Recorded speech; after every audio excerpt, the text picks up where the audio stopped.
Chapter 2, what is said regarding the deeds of faith. Narrated Abu Hurairah radiallahu anhu. The Prophet sallallahu alayhi wa sallam said, faith, belief consists of more than 60 branches, that is parts, and haya, this term haya covers a large number of concepts which are to be taken together. Among them are self-respect, modesty, bashfulness, and scruple, etc. is a part of faith. Now this chapter deals with things or stuff related to Iman. And Al-Imam al-Bukhari wanted to tell us through this chapter how to respond to different sects and cults in Islam. And how is that? If we look at two big sects in Islam who have affected it negatively throughout time, and they came quite early, we will find that we have Al-Khawarij and we have Al-Murji'ah. Khawarij, their main attributes or characteristics is that they say any Muslim who commits a major sin is a kafir and he is in hellfire for eternity. So if you drink wine, if you fornicate, if you steal, if you even lie, this is a major sin, you're kafir. All of your deeds are void. And of course, they add to that the killing of Muslims, going against the Muslim rulers, and so many other things. On the other side, we have the far extreme who say that you are a Muslim despite anything you do, as long as you have the Iman in your heart. So, if you commit adultery, if you commit any sin on earth other than associating others with Allah, you're still a Muslim. Not only that, your belief is as strong as the belief of Abu Bakr, Umar, or Uthman. Oof. Yes, why? Both of them made the same mistake. Although they are far extreme to each other, they share the same concept, wrong understanding of Iman. They all believe that Iman is one single entity that cannot be reduced or increased. So the Khawarij said, you're a believer. The moment you commit a major sin, your belief is gone. Khalas. You're a kafir. While the Murji'ah said, Iman is a whole, like the Khawarij. It's one unit. No matter what you do, it does not affect it. It cannot be increased. And this is why they used to say that my Iman is the same as the Iman of Jibreel and Mikael. There's no difference. While Ibn Abi Mulaykah, one of the Tabi'een, he said, I met 30 of the Prophet's companions, alayhi salatu wasalam, and none of them used to say my Iman is equivalent to Iman of Jibreel and Mikael. So Al-Bukhari, with his knowledge, comes to us, and this is the best way of da'wah. I could spend hours here just speaking and talking and lecturing, and there is no benefit out of it. While if I say one hadith, all of you will believe. True? This is the best form of da'wah. قال Allah, قال الرسول. People would immediately accept and relate because we're Muslims. But when we keep on just, giving talk and talk and talk and talk, without relating you to the hadith, without relating you to the evidence. This is the way of Al-Bukhari. He doesn't speak a lot. He just gives you the hadith. He tells you in the beginning, this is my understanding of it. And you go to the hadith, khalas, it's over. So now we come to the hadith. The Prophet says, alayhi salatu wasalam, Al-imanu bid'un wa sittuna shu'bah wal haya'u shu'batun min al-iman. My translation to that is, I don't know why the line is cutting. Maybe the battery or? Battery, okay. My battery or the? So the Prophet says, alayhi salatu wasalam, Iman is 60 plus branches, and bashfulness is a branch of Iman. This is my translation of the hadith. Now the extra is from the translator. So understand it in this way. When we look at the hadith and we understand that Iman is composed of branches and divisions, this means that if I attain 60%, then I'm still a mu'min, but I'm lacking 40%. Now, this refers to, it is the battery? Wallahi ma adri. I need batteries then. Moderator, MC. Need batteries, huh? I think. Transmission, what should I do then? And then?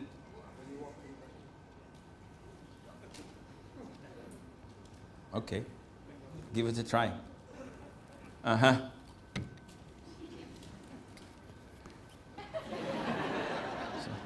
Maybe, so that the reception would be higher.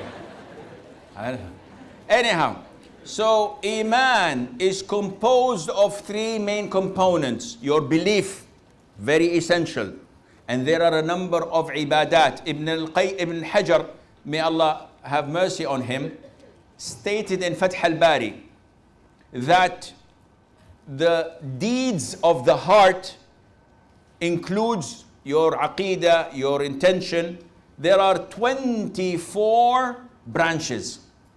So he's classifying the 60 plus branches. He says there are 24 branches related to the deeds of the heart. And there are 7 branches related to what you say verbally. And there are 38 branches to the deeds that we do by our bodies. This is his classification. Is it necessarily true? No, but we know that the vast majority of it is. So when we say that there are 60 plus branches of Iman, such as 1, I'm asking you, 1, Shahada, else 2, whenever you see the hadith, من كان يؤمن بالله واليوم الآخر فليقل خيرا أو ليصمت. Whoever believes in Allah and the day of judgment must say good or refrain, keep silent. 2, من كان يؤمن بالله واليوم الآخر فليكرم ضيفه. You should honor your guest.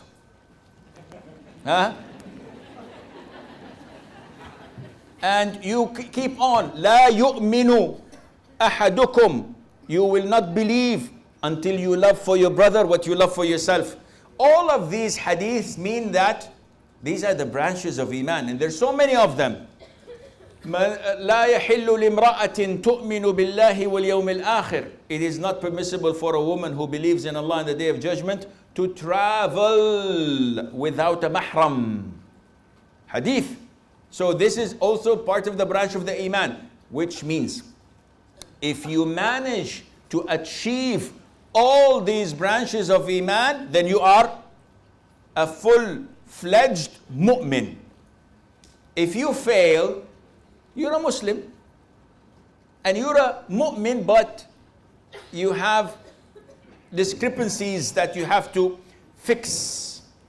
And this is why it is essential for us to understand the meaning of Iman.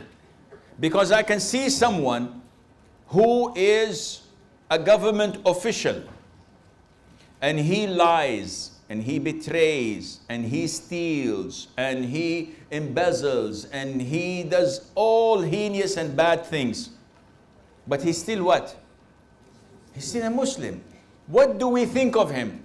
The vast majority would think he's a kafir. Why? He made so many sins. He did many wrongdoings. So I will take him out of the fold of Islam. Wait. Be careful. This is the doing of the Khawarij. While you go to him and ask him, he said, I'm a believer. I'm a Muslim. I can do anything because I have Iman in my heart. Now you're following the Murji'ah. So the best way is the way of the Salaf. The best way is the way of the Prophet ﷺ, where we can understand and relate to his religion. Number 3.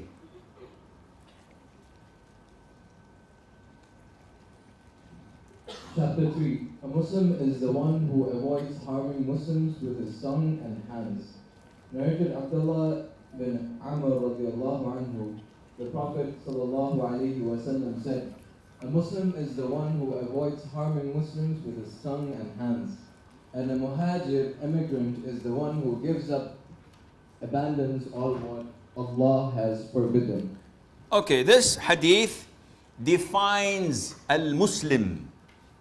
So part of Iman is you have to be a Muslim. So what is Islam? We spoke about the pillars.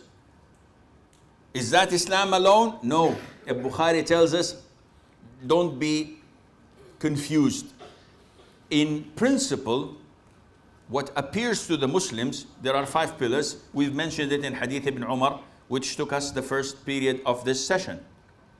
In practical, Islam is a number of different things as well. Essentially, that a proper real Muslim has to do what is in the hadith. Islam comes from the word submission, istislam, to surrender your will to Allah Azza wa Jal. It also comes from salam, which is peace. So a Muslim who does not transmit peace to others, especially and specifically to Muslims, and this is not, does the pointer have laser beam, whatever? So I can burn this?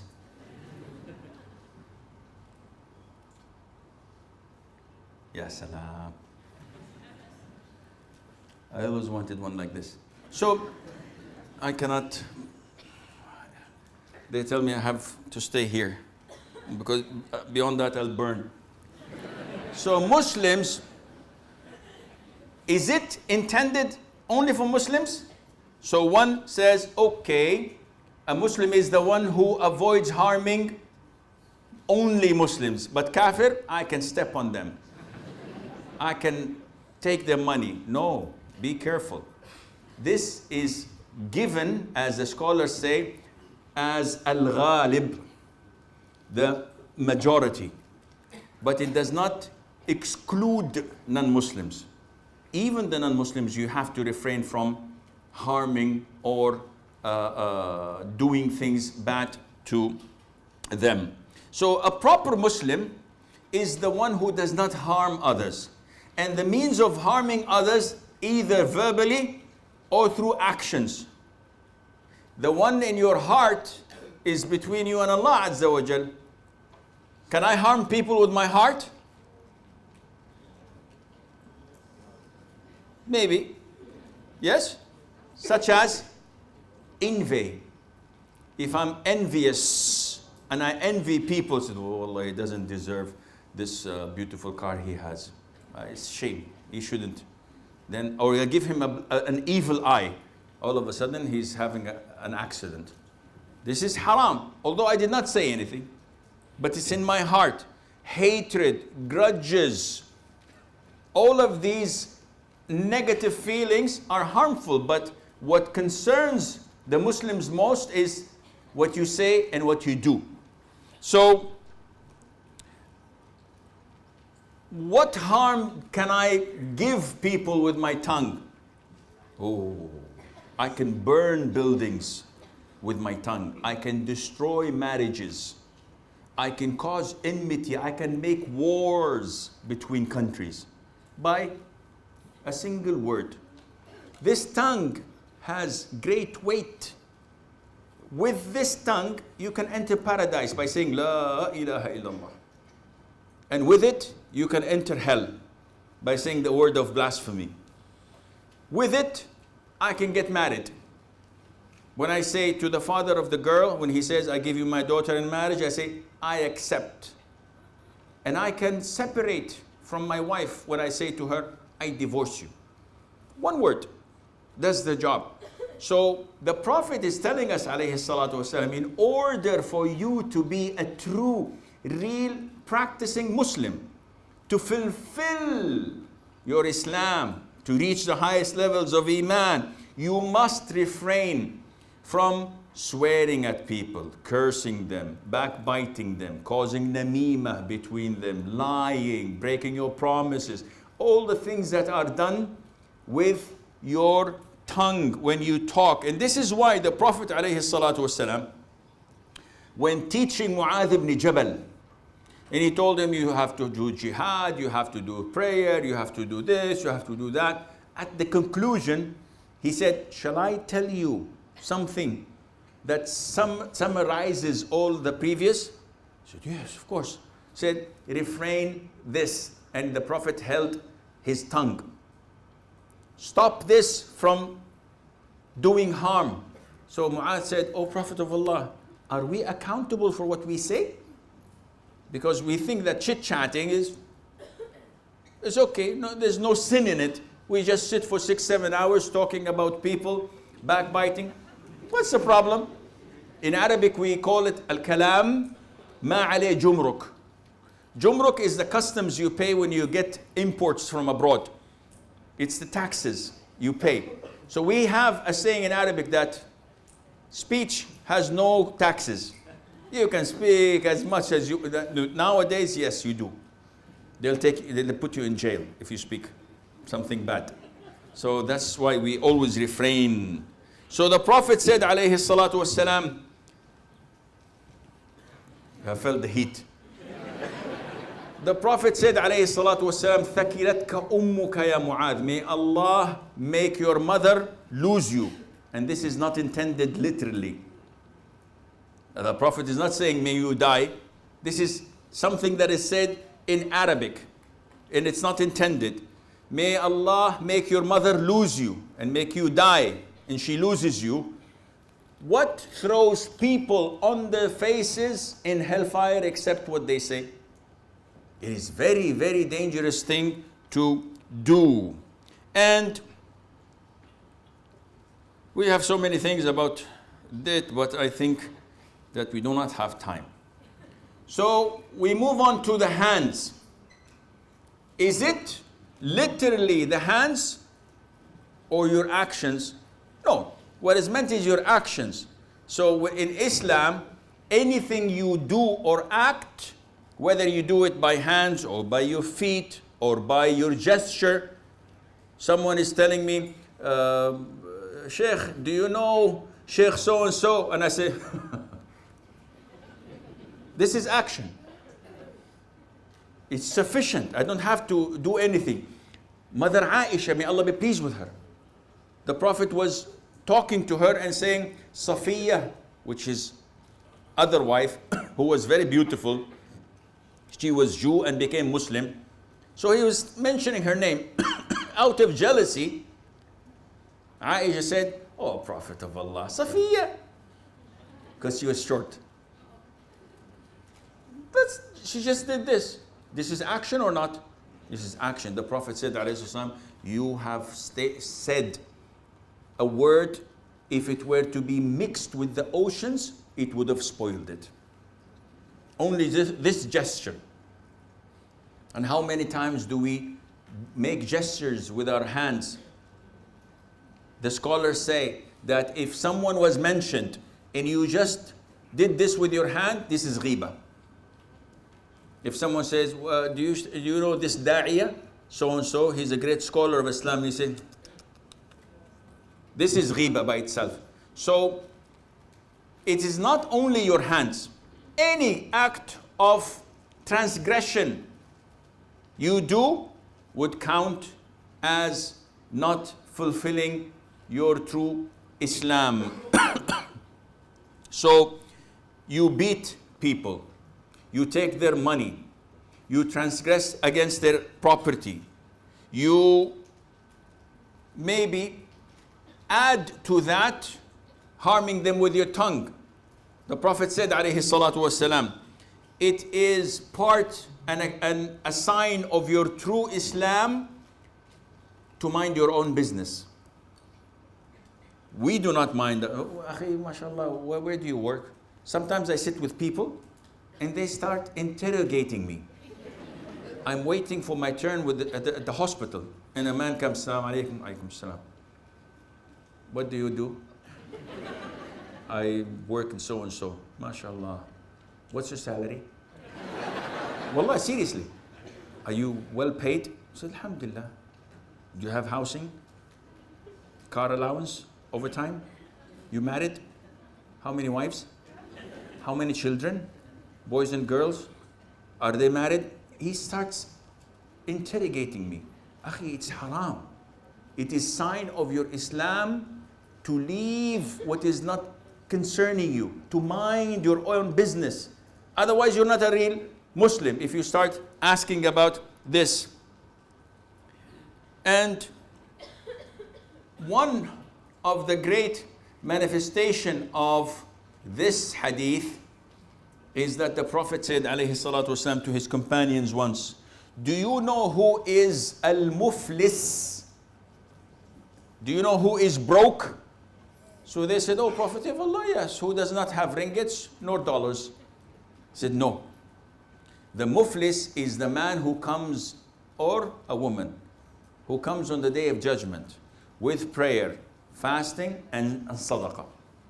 So he's a good Muslim, but he had beaten that person, shed his blood, he had backbit him, he had cursed him, he had done this and that. On the day of judgment, the victims will come and they will take from his good deeds in accordance to his transgression. If his good deeds run out, he will take from their sins and then he will be thrown in hell. Even though he used to pray, fast, and give charity. And therefore, when you look at this, you understand that this is one of the signs of being a true Muslim and being a believer. طيب, the third part, which is, and the muhajir, hijrah. What is hijrah? Hijrah. Immigration. The Prophet made hijrah from Mecca to Medina. So hijrah has two meanings. Hijrah of location, which is well known. You're in a kafir country, you make hijrah, you migrate to a Muslim country. And there is hijrah of actions. And this is what is meant here, is the one who gives up all what Allah has forbidden. So you abandon sins. And this type of hijrah is mandatory upon us all. As for the hijrah of location, this is dependent. If you're able to practice your Islam freely, then you're not obliged. But if you are in a country that is a kafir country and you're unable to practice Islam, you're forced to leave some parts of your Islam, you can leave and migrate, it becomes mandatory. You must. You don't have a choice. But if you're unable, you don't have financial means, you don't have a country that will receive you, then you have to fear Allah to the best of your ability. And this type of hijrah, that is abandoning your sins, is this bound to time or is it continuous? It is continuous till the day of judgment. The Prophet said, alayhi salatu wasalam, Hijrah does not stop until the sun rises from the west. So this kind of hijrah is continuous. But there is a hadith where the Prophet said, alayhi salatu wasalam, La hijrata ba'da al-fath. There is no hijrah after the conquest of Mecca. And this relates only to Mecca. So before the 8th year of Hijrah, when the Prophet ﷺ conquered Mecca, it was mandatory upon every Muslim in Mecca to leave to Medina. When the Prophet came with 10,000 of his men to conquer Mecca and open it, then he said this hadith, meaning the Muslims in Mecca now will not go to Medina because it's a Muslim country, it's a Muslim city. So you remain in Mecca as you were. Okay, chapter 4. Chapter 4. Whose Islam is the best? Who is the best Muslim? Narrated Abu Musa radiallahu anhu. Some people asked Allah's Messenger sallallahu alayhi wa sallam, whose Islam is the best? That is, who is very good Muslim? He replied, one who avoids harming the Muslims with his tongue and his hands. This is the first hadith, and this hadith relates totally with the one we had just gone through. And the hadith in Arabic is قالوا يا رسول الله أي الإسلام أفضل? Which Islam is the best? Of course, they're not asking about Islam itself because Islam is one. They're asking about the characteristics of Islam. And instead of the Prophet ﷺ listing to them the characteristics of Islam, he is diverting them to the person himself. So there is a diversion. And this diversion happens a lot in the Quran and in the Sunnah. When you ask something that is irrelevant for you, the Prophet tells you what is relevant, what is more needed. So when you ask which Islam is the best, meaning which are the characteristics of Islam, you can say being truthful, being fair, being on time, doing this. Rather, the Prophet diverted them to what they need. Because the Prophet ﷺ was often asked by people, O Prophet of Allah, which Islam is the best? Which characteristics of Islam I should follow? Which are the best deeds of all? And he gives different answers. Why? Because it depends on the person asking him. So each person, the Prophet gives him what is best for him. If someone asks the Prophet ﷺ about the best deeds and he knows that this person is stingy, he prays night prayers, he would not tell him night prayer. He would tell him to give sadaqah. While someone else asks him which deeds are the best and he knows that he gives sadaqah a lot, but he doesn't pray on time, he would say to pray on time. And this is how you combine between the different many hadiths where the Prophet ﷺ gives different answers, because he gives it according to the situation. Each one has a separate situation to the others. Okay. Chapter 5. To feed others is a part of Islam. Narrated Abdullah bin Amr radiallahu anhu. A man asked the Prophet sallallahu alaihi wasallam, what sort of deeds or what qualities of Islam are good? The Prophet sallallahu alaihi wasallam replied, to feed the poor and greet those whom you know and those whom you do not know. طيب. This hadith is just as I have mentioned to you. What part of Islam is best? So the Prophet says to feed the food and to read or to greet those who you know and those whom you do not know. Feeding the food is the very basics, because what people essentially need is to eat, and from there you go up. So clothing them, sheltering them, providing them with education, all of these are good things, but the basics, what I need at the moment, not in the future, what is my essential need now? Food. I want to eat. This is what makes me live. If you promise me that you'll take me to do my master's and PhD, I say, Jazakallah khair, but now feed my mouth or I will die. He said, yeah, but I'm giving you PhD to the best. Yeah, akhi, not now. I want to eat. This is the basics that I need.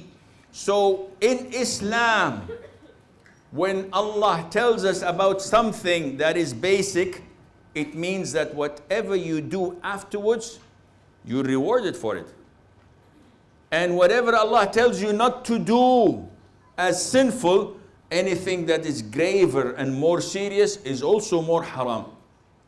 So Allah tells us in the Quran, فَلَا تَقُلْ لَهُمَا أُفْ وَلَا تَنْهَرْهُمَا وَقُلْ لَهُمَا قَوْلًا كَرِيمًا. Do not say to your parents, and do not say bad words to them, and say soft and honorable way of talking. So one looks at this and says, okay, Allah says, do not say oof. But I can curse them. I can beat them. Allah didn't say that in the Quran, do not beat them. What do you say to that? No, this is logical. Allah speaks to us in the very least so that you can know whatever goes up or goes down, depending. So feeding the food is the basics. You can do this, which means that charity in general is highly recommended in the deen of Allah Azza wa Jal. Part of the things that the good believers do, and Allah praised them for that, وَيُطْعِمُونَ الطَّعَامَ عَلَى حُبِّهِ مِسْكِينًا وَيَتِيمًا وَأَسِيرًا. Allah says in the Quran, and they give food in spite of love for it to the needy, the orphan and the captive, saying, we feed you only for the countenance of Allah. We wish not from you reward or gratitude. So the concept of charity is part of Islam, and it is part of the branches of Iman, and you display this by giving to those who are in need.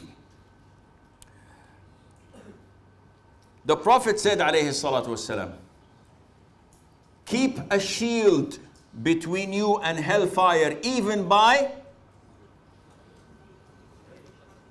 half a date. Not a full date, even half a date. This is the minimum. So people in their homes making 1 kg of dates, splitting it into halves, and going to the poor, said, half a date, half a date. What is this? He said, I'm keeping a shield from hellfire. Akhi, this is the minimum, not the maximum or the optimum. What you're doing is wrong. You should do more than that. The Prophet said, alayhi salatu wasalam, who gives us the ideal way of spending, who is our role model. He said, if I had Mount Uhud of gold, I would not like a third night to pass with anything of it remaining with me. 3 nights, a whole mountain of gold is spent in the cause of Allah Azza wa Jal, with the exception of something I reserve for my debt, so that I would not have any debts on me. So, this is